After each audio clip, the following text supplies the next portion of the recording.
तभी भगवान नारायण ने कहा चिंता मत करो। शंकर का अभिषेक जरूरी नहीं है कि आप शिवालय जाओगे तो अभिषेक हो पाएगा।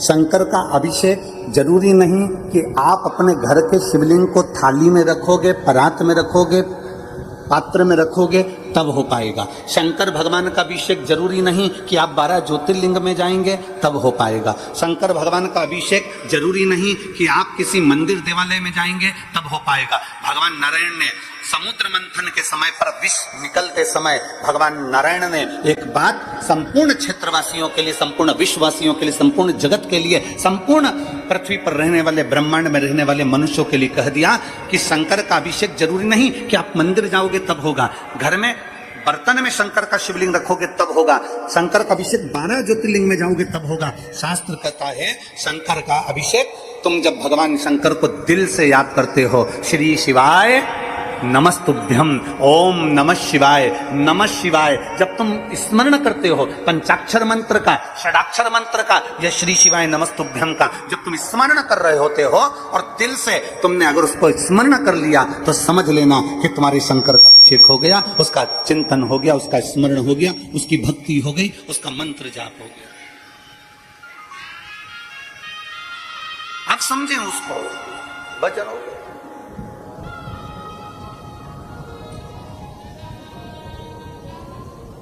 आप में से कितने लोग हैं जो भगवान के मंदिर में प्रसाद लेकर जाते हैं? जल्दी से हाथ उठाओ। अरे उठाओ तो सही, कभी तो ले गए होगे, कोई से तो मंदिर में ले गए होगे, कोई से तो देवता क्या ले गए होगे, ले गए थे ना, हम भी ले गए थे, ठीक है, तुम ले गए थे तो हम भी ले गए थे, हम कोई अलग से तो पैदा हुए नहीं है, तुम ले गए थे तो हम भी ले गए। अब आप में से कितने लोग हैं जितना प्रसाद लेकर गए थे उतना की उतना प्रसाद तुमने भगवान को खिला दिया? हम भी लेकर गए थे, हम भी नहीं खिला पाए। अगर तुम में कोई बैठा हो जिसने भगवान को 1 किलो मिठाई पूरी खिला दी, लड्डू पूरा खिला दिया, बर्फी पूरी खिला दी, कोई बैठा है? नहीं, ना हम है ना तुम, जैसे तुम वैसे हम, ठीक है। अब अंदर बैठा भगवान को तुमने भोग लगाया और तुमने वो प्रसाद वहां रख दिया, तुमने वो प्रसाद वहां दे दिया और भगवान को नमन कर कर कहा बाबा मैं तुम्हारे लिए ये भोग लेकर आई हूं, आप इसको पा लें। जब शरीर में बहुत बड़ी बीमारी होती है ना, तो जो लोटा भरकर जल चढ़ाने वाले होते हैं ना, जो भगवान को जल चढ़ाते हैं, वो जल चढ़ाते चढ़ाते शंकर जी को क्या कहते हैं? बाबा बहुत बड़ी बीमारी हो गई, डॉक्टर ने मना कर दिया है। बाबा डॉक्टर कहता है कि ये किडनी नहीं चलेगी, ये लीवर नहीं चलेगा, बाबा मेरा थायराइड बढ़ गया, बाबा मेरी शुगर बढ़ गई, बाबा मेरा ब्लड प्रेशर गड़बड़ हो रहा है, बाबा मेरी आंखों की रोशनी चली गई, बाबा बहुत तकलीफ में हूं। तब हम जब भगवान शंकर को जल चढ़ाते हैं ना, उस समय बाबा से कहते जाते हैं और बाबा से आखिरी में जल चढ़ाकर फिर कहते हैं बाबा मैंने जो जल समर्पित करा है ना बाबा, इसको अमृत कर दीजिए।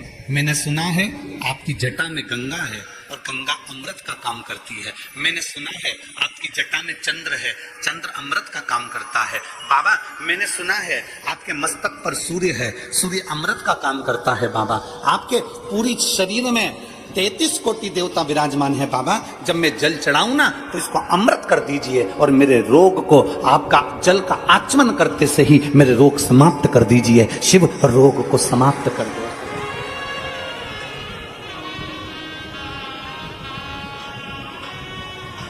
आप भी प्रसाद लेकर मंदिर में गए, हम भी प्रसाद लेकर मंदिर में गए। कल हमारे श्री आमदार सुहास अन्ना जी कांदे जी कह रहे थे और ताई कह रही थी कल कि गुरुजी हम दोनों भोजनशाला में गए थे और रोज जा रहे हैं गुरुजी, प्रतिदिन भोजनशाला में हम रोज जा रहे हैं। और गुरुजी भोजनशाला में जब हम रोज जाते हैं और जो सारे शिव भक्त भोजन कर रहे हैं उसी में से हम लोगों ने भी भोजन किया। तो कल माननीय आमदार जी और ताई कह रहे थे कि गुरुजी ना जाने उस भोजन में क्या है ऐसा कि भगवान का प्रसाद अलग ही स्वाद आ जाता है। तो मैं श्री सुहासन्ना जी से कहूंगा, जब भाव से भगवान को दिया जाए ना तो भगवान भाव से पा लेता है।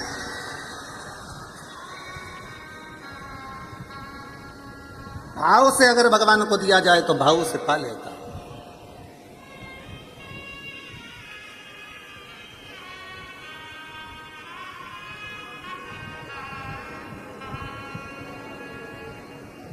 3 लाख भक्त अगर यहाँ कथा सुनने के लिए आ रहे हैं, 2 लाख भक्त कथा सुनने के लिए आ रहे हैं, 4 लाख भक्त अगर कथा सुनने के लिए आ रहे हैं, तो उसमें से कम 1.5 से 2 लाख भक्त ऐसे होते हैं जो भगवान शंकर का प्रसाद पाकर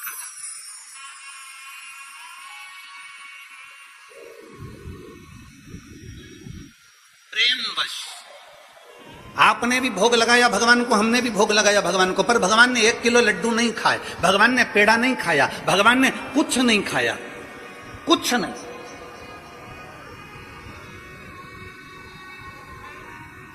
जब भगवान ने कुछ नहीं पाया, प्रेमवश बस भगवान के सामने रखा और भगवान ने उसे भाव से पा लिया, तो जो प्रसाद हम खाते हैं उसमें अपने आप स्वाद बढ़ जाता है। इससे ये महसूस होता है कि भगवान ने भोग लगा लिया, इससे ये महसूस हो जाता है कि भगवान ने भोग लगा लिया। अब चलो आगे बढ़ते हैं इसी कथा में। आप में से सब ने भगवान को भोग लगाया, हमने भी भगवान को भोग लगाया। भगवान ने अंदर भोग लगा हुआ प्रसाद पंडित जी ने हमको वापस दे दिया, हम अपना डब्बा लेकर वापस चल दिए। अब हमारा सनातन धर्म क्या कहता है? अब हमारा सनातन धर्म क्या वर्णन करता है कि मंदिर से जब प्रसाद का डब्बा लेकर निकलो तो उसमें से थोड़ा थोड़ा प्रसाद सबको बांटो। बोलो, बोलता है कि नहीं बोलता? हमारा सनातन धर्म कहता है कि मंदिर में से प्रसाद लेकर निकलो तो उस प्रसाद में से वितरण कर दो।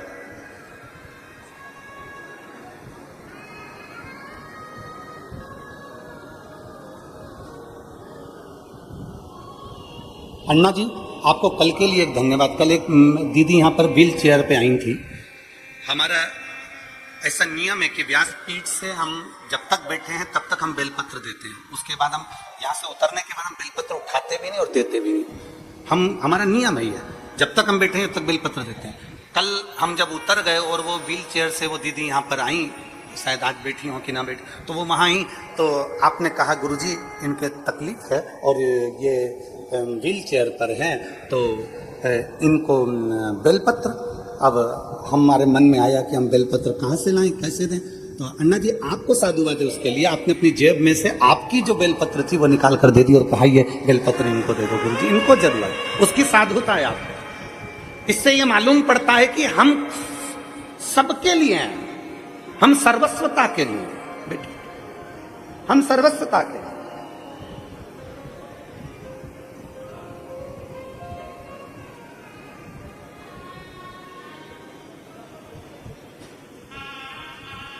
एक समर्पण का भाव किसको कहते हैं? हमारा सनातन धर्म कहता है आपके हाथ में मिठाई का डब्बा है ना, लड्डू का डब्बा है, मंदिर में भोग लगाया हुआ डब्बा आप लेकर चलते हो, उस डब्बे को बाहर लाकर वितरण क्यों किया जाता है? प्रसाद क्यों दिया जाता है? हमारे बद्रीनाथ से होकर आए तो प्रसाद दे दिया, वैष्णो देवी से होकर आए प्रसाद दे दिया, पंडरीनाथ से होकर आए प्रसाद दे दिया, हम शिरडी से होकर आए प्रसाद दे दिया, हम जगन्नाथ से होकर आए प्रसाद दे दिया, हम त्र्यंबक से होकर आए, हमने हमारे मोहल्ले में हमारे रिश्तेदारों को प्रसाद दे। ये नियम सनातन धर्म ने क्यों बनाया? उसका कारण क्या है?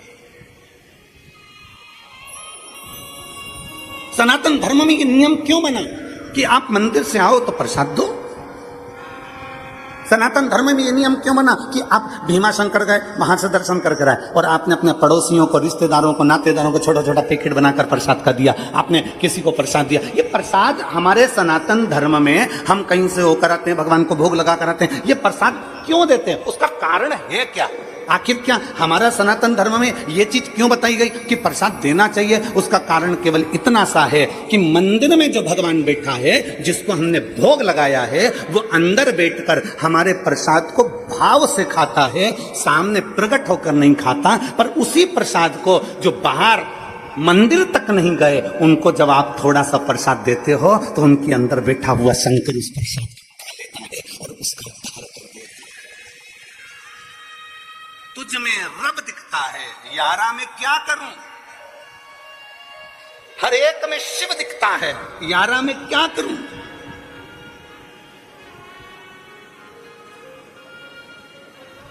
हृदय में शिव है। मंदिर से बाहर निकले, प्रसाद बांटना प्रारंभ करा, प्रसाद बांटना प्रारंभ करा तो ना जाने किस वेश में नारायण मिल जाए, इतने को प्रसाद दिया है। 25 लोगों ने प्रसाद लिया, 50 लोगों ने प्रसाद लिया, ना जाने कौन व्यक्ति के साथ था, किस भाव से उसने प्रसाद को ग्रहण करा, ना जाने कौन था जो शंकर का रूप रखकर आया प्रसाद लेकर चले गया, ना जाने कौन था जो शिव तत्व के रूप में आया और प्रसाद लेकर चले गया।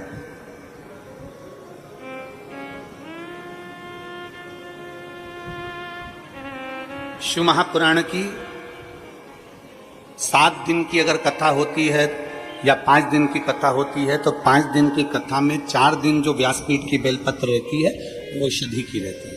7 दिन की जो कथा होती है उसमें 6 दिन की बेलपत्र औषधि की रहती है। शुगर हो, बीपी हो, थायराइड हो, पैर, कमर, घुटना, आंख, सिर, ब्रेन, कोई ट्यूमर, कोई कुछ जो तकलीफ रहती है, 6 दिन की जो बेलपत्र है वो औषधि का काम कर जाती है। 7वें दिन की बेलपत्र को खाया नहीं जाता, 7वें दिन की बेलपत्र को केवल लाल वस्त्र में उसको लपेट कर अपने घर में उसको रख लिया। 5 दिन की कथा है तो 4 दिन की बेलपत्र औषधि का कार्य करती है, 5वें दिन की बेलपत्र केवल बरकत का, लक्ष्मी का कार्य करती है, भंडार का कार्य करती है।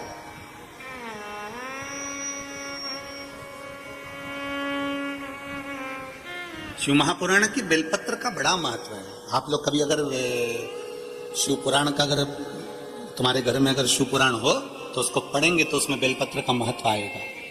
बेलपत्र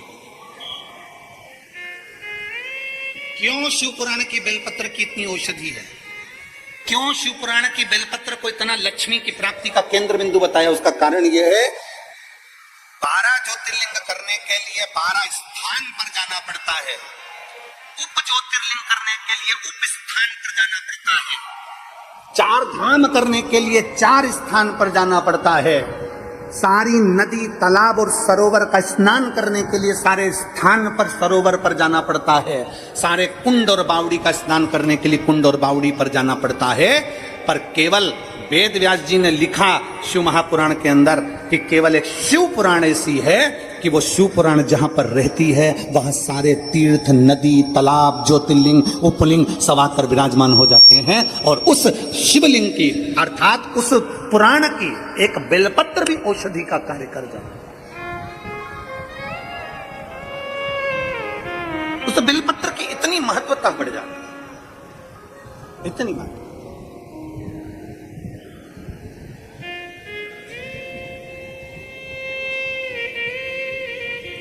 आज पूरे महाराष्ट्र का गौरव का विषय है।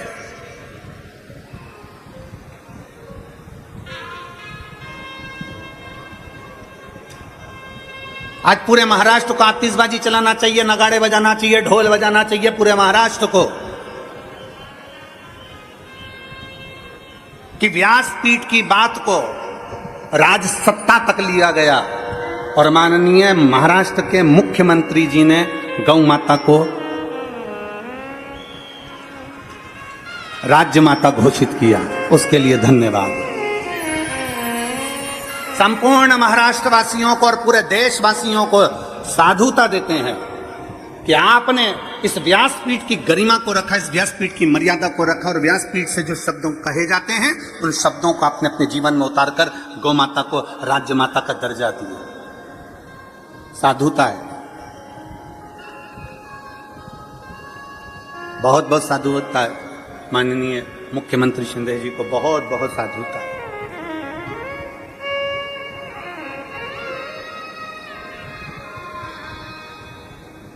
और मैं 1008 जगत गुरु शंकराचार्य श्री अभिमुक्तेश्वरानंद महाराज जी को भी धन्यवाद देता हूँ और साथ में गोपाल मणि जी को भी धन्यवाद देता हूँ। साथ में श्री राजेंद्र दास महाराज जी को 1008 संत शिरोमणि श्री राजेंद्र दास महाराज जी को भी साधुवाद देता हूँ और सारी व्यासपीठों को साधुवाद देता हूँ जिन्होंने गौ माता के लिए बहुत कुछ बोला और आज महाराष्ट्र की सरकार ने गौ माता को राज्य माता घोषित करा, उसके लिए साधुता।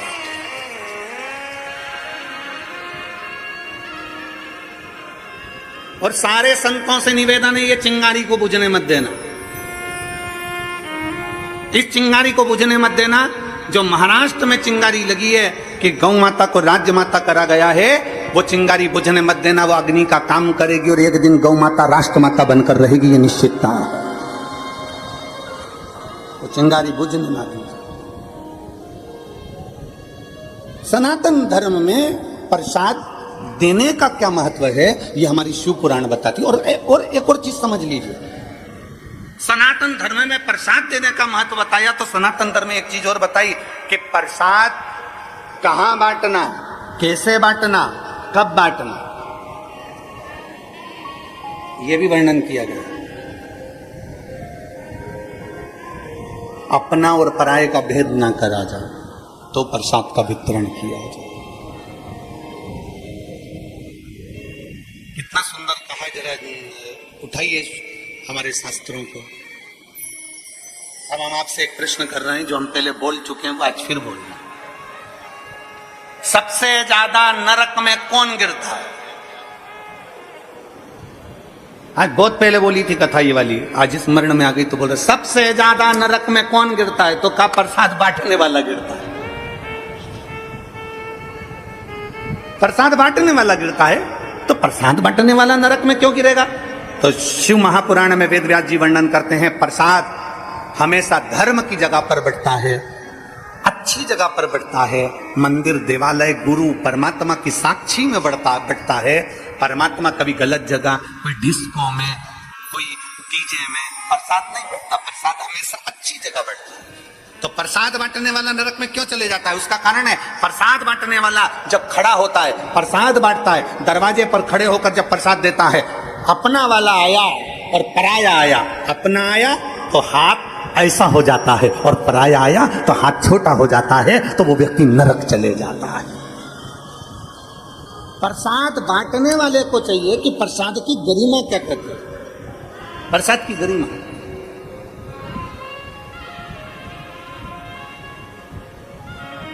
कल हमने जो देखा यहाँ पर आमदार जी, बहुत अच्छा लगा, उसके लिए सुहास अन्ना जी, उसके लिए हम साधुता।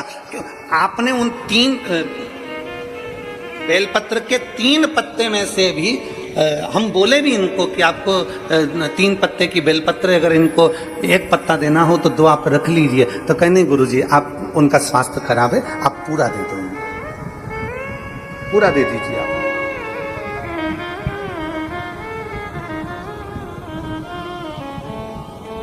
ये निर्मल भाव होता है, ये निर्मल स्वभाव, आप दे दो।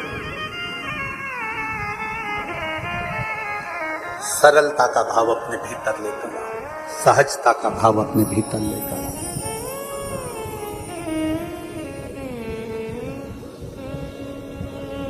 जब एक सरलता, एक सहजता अपने भीतर आती है, लोग कहते हैं मेरा भोला किसको मिलता है, तो शिव महापुराण की कथा कहती है भोले को भोला जल्दी मिलता है, भोले को भोला जल्दी मिलता है।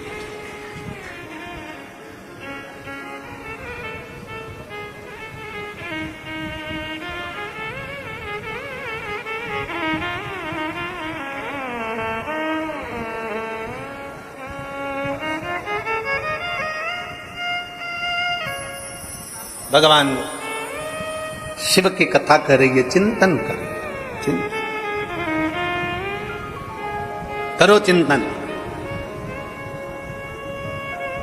असुर सांप को पकड़े हुए हैं, देवता सर्प को पकड़े हुए हैं, और वो कह रहे हैं कि हम शंकर का चिंतन कैसे करें। कौन कहता है कि अपना घर छोड़ोगे तो चिंतन होगा? कौन कहता है अपनी दुकान छोड़ोगे तो भगवान का चिंतन होता है? कौन कहता है कि आप अपना काम कारोबार छोड़ दो और बाबा बन जाओ तो भगवान का चिंतन होता है? शिव महापुराण कभी नहीं कहती कि भगवान का चिंतन घर छोड़कर होता है। सारे ऋषि घर छोड़े होंगे, संत घर छोड़े होंगे, पर मेरा भोलेनाथ अपना घर कभी नहीं छोड़ा। वो कैलाश पे रहता था, अपने पत्नी, बच्चे, परिवार सबके साथ रहता था। मेरा भोलेनाथ उनके बच्चे गणेश जी, कार्तिकेय, उनके गणेश जी के धर्मपत्नी दो रिद्धि सिद्धि, उनके बच्चे शुभ लाभ, फिर उनके बच्चे अमोद प्रमोद,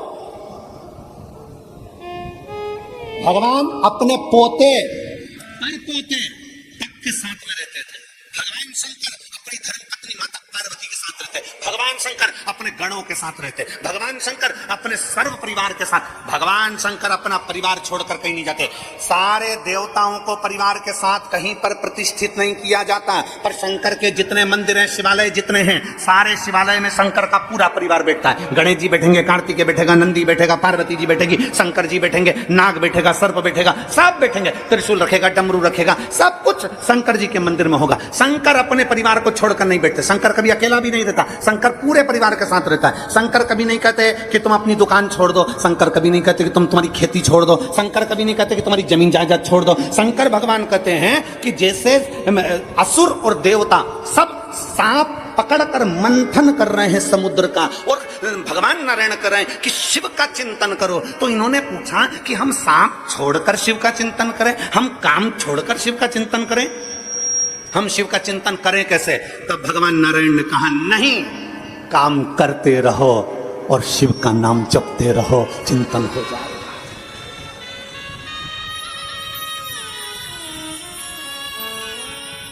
काम करते रहो, नाम जपते रहो, शिव का चिंतन हो जाएगा। लिंगायत संप्रदाय के अंतर्गत, शिव लिंगायत संप्रदाय के अंतर्गत उनके गुरु उनके बच्चों के कान में कह देते हैं अपना कर्म करना है, दुकान चलाना है, व्यापार करना है, व्यवसाय करना, अपना कर्म करो, नौकरी करो, धंधा करो, बिजनेस करो, सब करो। तुमसे ये नहीं कहते कि तुम काशी में जाकर बैठ जाओ। लिंगायत संप्रदाय के अंतर्गत उनके गुरु कहते तुमसे ये नहीं कहते कि तुम कहीं जाकर बैठ जाओ, अपना कर्म करो और कर्म करते करते भगवान का भजन करो। काम करते रहो, नाम जपते रहो। काम करते करते जब नाम जपा जाता है तो उसका फल चौगुना मिल जाता है। घर छोड़कर तप करने वाले को जो फल मिलता है, घर छोड़कर सन्यास धारण करने वाले को जो फल मिलता है, घर छोड़कर अपना परिवार छोड़कर वन में बैठकर तप करने वाले को जो फल मिलता है, उससे चौगुना फल घर में रहकर भगवान का नाम जपने वाले को प्राप्त हो जाता है। हमने कभी तुमसे ये नहीं कहा कि तुम्हारा घर छोड़ो, हम तो एक काम करते हैं, अपने घर से एक लोटा जल भरो, शंकर जी का जो मंदिर पास में है वहां पहुंच जाओ। जो शंकर का मंदिर, जो शिवालय तुम्हारे घर के पास में है, तुम वहां जाओ और एक लोटा जल समर्पित करो। तुम्हारे घर के पास का जो शिवालय है, तुम्हारे घर के पास का जो शंकर का मंदिर है, वो मंदिर नहीं, सारे 12 ज्योतिर्लिंग का केंद्र बिंदु है, वहां जाकर जल समर्पित करो। सारी समस्या का हल। आप वहां जाइए, आप शंकर को एक लोटा जल समर्पित करिए।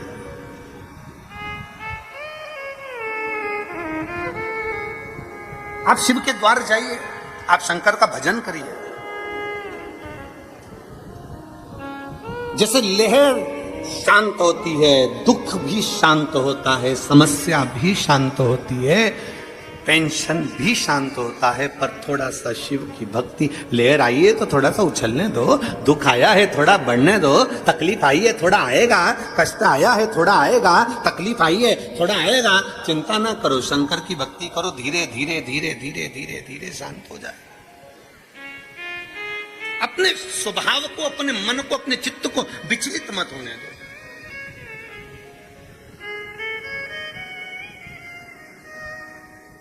कल एक माता ने प्रश्न कर कर भेजा था, गुरुजी हम हमारे पूर्वजों के लिए हम बाहर चले गए थे, तो हमने हमारे पितरों के लिए भोजन नहीं करा पाए। हमारी सास की तिथि थी दूज की, हम बाहर चले गए तो हमने भोजन नहीं कराया। फिर उसने पत्र में लिखा, कोई होगी माँ, उसने पत्र में लिखा कि हमारे पति तर्पण भी करते थे तो वो तर्पण भी नहीं कर पाए। फिर कहा कि हम हमेशा सीधा भी देते थे, आटा चावल दाल शक्कर सब मिला के हम कहीं देकर आते थे, हम वो भी नहीं दे पाए। हमारे दो दूज की तिथि का जो तिथि थी हमारे दादा ससुर की, वो बुरा लग जाएगा उनको पितृदोष लग जाएगा, वो पितृदोष लग जाएगा तो हम क्या करें, हम क्या करें। और गुरुजी उसने पत्र में लिखा कि हम उस समय पर थे नहीं और तिथि निकल गई, हम भोजन नहीं करा पाए ब्राह्मण को, हम किसी को सीधा नहीं दे पाए, हम किसी को गाय की रोटी नहीं दे पाए, हम स्वान कुत्ते का भोजन नहीं दे पाए, हम कौवे का भोजन नहीं दे पाए, हम करें तो करें क्या, हम सीधा भी नहीं दे पाए, हम क्या कर सकते हैं। शिव महापुराण की कथा में एक बड़ा सुंदर चरित्र आता है।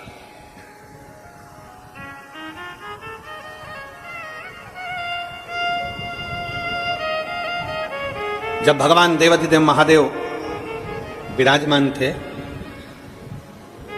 पितृलोक से पितरों के स्वामी आर्यमा लेकर आए थे कौए पर बिठाकर, और पृथ्वी पर उनको छोड़ा गया। कितने दिन के लिए? जम के बोलो, 16 दिन के। बहुत ध्यान से सुनना कथा को। 16 दिन के लिए पृथ्वी पर पितरों को आर्यमा स्वामी ने, पितरों के जो स्वामी थे आर्यमा, कौए पर बिठा कर लाए और उनको सारे पितरलोक के जितने जीव थे सबको पृथ्वी पर छोड़ दिया। पितरलोक पूरा खाली।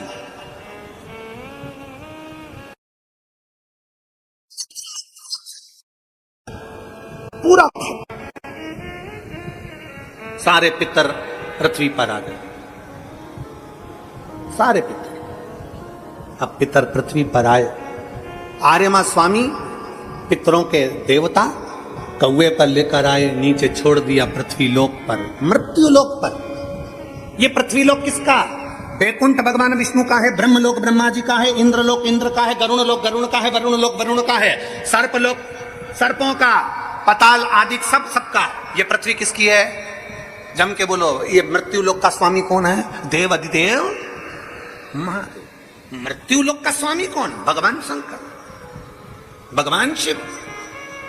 जब आर्यमा स्वामी पितरों को लेकर आए, पृथ्वी पर लाकर छोड़ा, भगवान शंकर के सामने जाकर आर्यमा स्वामी ने कहा, बाबा भोलेनाथ, शंभु त्रिकालदर्शी कैलाशी अविनाशी है शिव, कृपा करिए। शंकर भगवान ने पूछा, क्या बात है आर्यमा? आर्यमा क्या हुआ? आर्यमा स्वामी ने कहा, बाबा भोलेनाथ, 16 दिन पितरों के पूर्ण हो जाएंगे। अमावस्या के दिन पितर अपने अपने पितृलोक में चले जाएंगे। सारे पितृलोक में पहुंच जाएंगे, सारे पितर।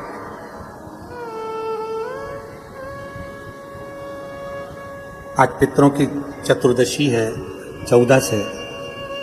कल अमावस्या है। बहुत सावधानी से सुनना। पूरे राष्ट्रवासियों से निवेदन है, इस कथा का स्मरण रखिएगा, अपने बच्चों को भी सुनाना।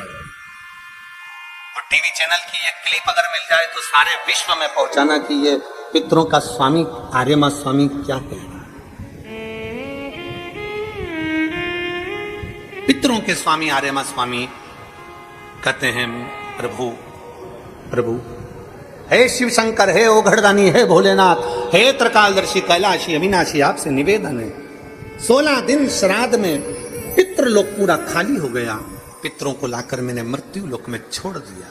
सारे पितृ, सारे पूर्वज जितने मर कर चले जाते हैं, वो 16 दिन पृथ्वी पर आकर इन जीवों के रूप में फिरते, दिखते नहीं है, जीव के रूप में रहते हैं, अणु जैसे। आपको क्या कहें, आप में से किसी ने एक आध बार ऐसा करा है कि धूप में से कांच की रोशनी को छाया में दिखाओ? किसी ने करा? धूप की रोशनी में से, कांच में से छांव में दिखाओ।